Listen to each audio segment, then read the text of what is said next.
Now, we all know that the Chargers DB room is elite, but did you know the Chargers wide receiver depth may be even better?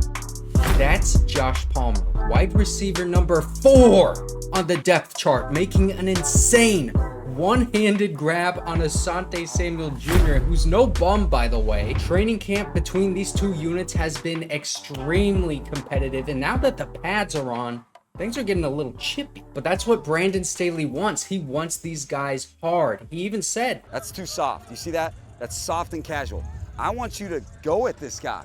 All right? That's not how you're going to go in a game." So let's check out what's new with the Chargers. And while I pull up all of these clips, make sure to like the video and subscribe to the channel if you do enjoy the content. And if you don't enjoy the content, then go follow the Raiders. First play I want to show you, Alohi Gilman interception. It's been a battle between Gilman and JT Woods for who's going to be starting alongside Derwin James at safety. And check out that beautiful falling interception by Alohi Gilman. Now, if I play this back, here we go. We first see Rashawn Slater on Khalil Mack. And if you look at that hand right there, you can see he's grabbing the jersey of Khalil Mack behind his shoulder.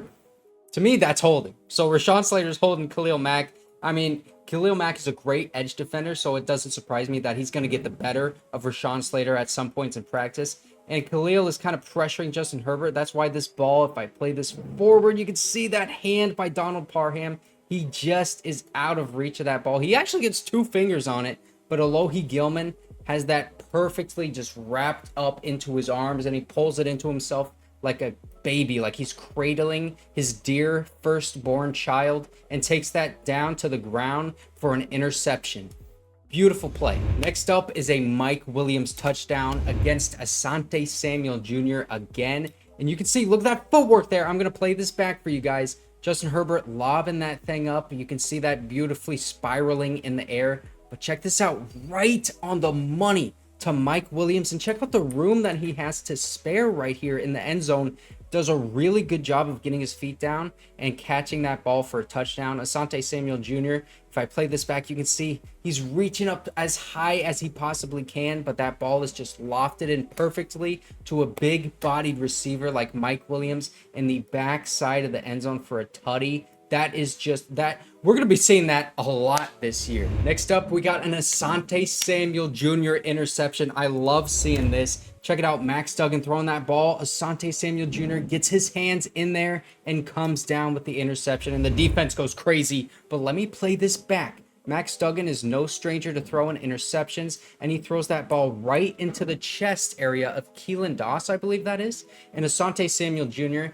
is perfect in coverage with that outside arm going right into the body of Keelan Doss where that ball is targeted. And the thing that's interesting to me is if I pause it right here, you can see this is Ja'Sir Taylor on the same side of the field that Asante Samuel Jr. is in. So my question right here is, are they in competition to play the same spot, or are they just in competition of who's going to be higher on the depth chart? Because they're playing not only at the same time on the field, but they're playing right next to each other on the same side of the field. So this whole narrative of it's either Asante Samuel Jr. or Ja'Sir Taylor as the, guy as nickel cornerback or the number 3 cornerback in this defense to start. It's either one or the other. To me, I don't think that's a narrative anymore, especially after Tom Telesco specifically said that Asante Samuel Jr. is a starting cornerback in this league, and he's got a spot on this roster, a very prominent role. I think Ja'Sir Taylor, his growth is just forcing himself onto the field, and whether it takes Asante Samuel Jr. off the field at some points and another guy off the field at other points, doesn't have anything to do with how Asante is playing. Next up, Quentin Johnston, jump ball in the end zone on Ja'Sir Taylor. Boom, you see right there, gets that hand up. That is 5'11". Ja'Sir Taylor winning a rep in a jump ball in the end zone against 6'4" Quentin Johnston. And I'm going to rewind this all the way back. You can see again, it's a beautiful spiral on that ball by Justin Herbert. And now this ball is going right into the hands of Quentin Johnston. You can see it hits him right in the hands.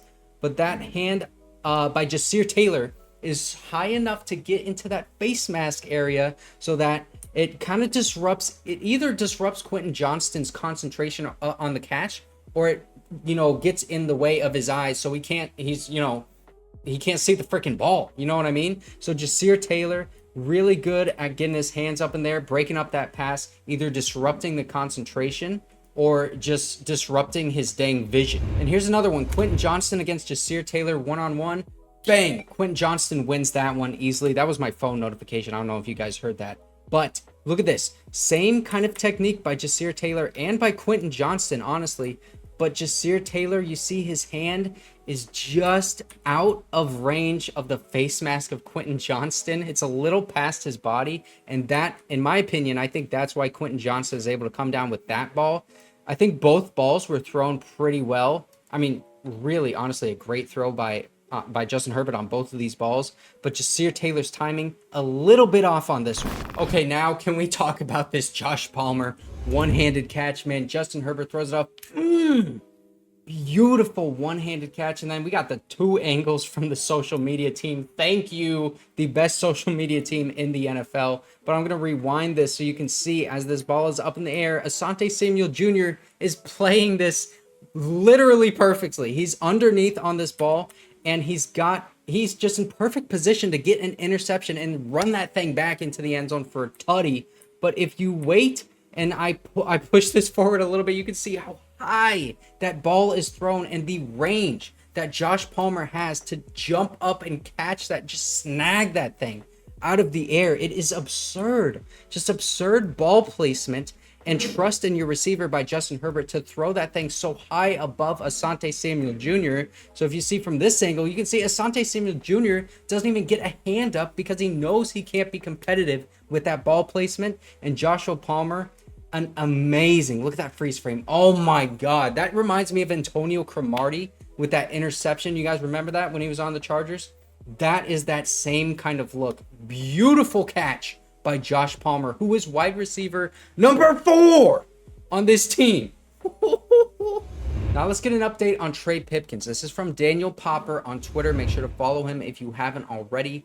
But Trey Pipkins, he's got his sleeve on that right leg, and he's still not playing. He has not played since Saturday when he got the injury, and I think he left in the middle of practice on Saturday. So Trey Pipkins still not out there. We know it's definitely an injury. We still don't know what it is. Something on his right leg. Hopefully it's something minor and he can come back, because we really, really would love to have Trey Pipkins, especially after he was training with Duke Manyweather. I really, really want to see him on the field because I think he's improved his game a lot.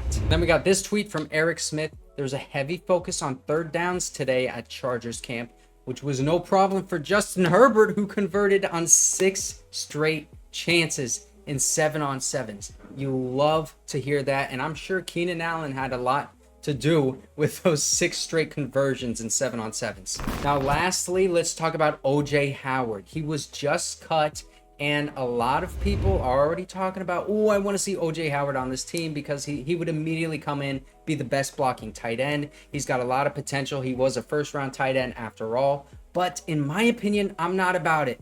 I like Gerald Everett and I like Donald Parham. I think that's a really good tandem that they have right now.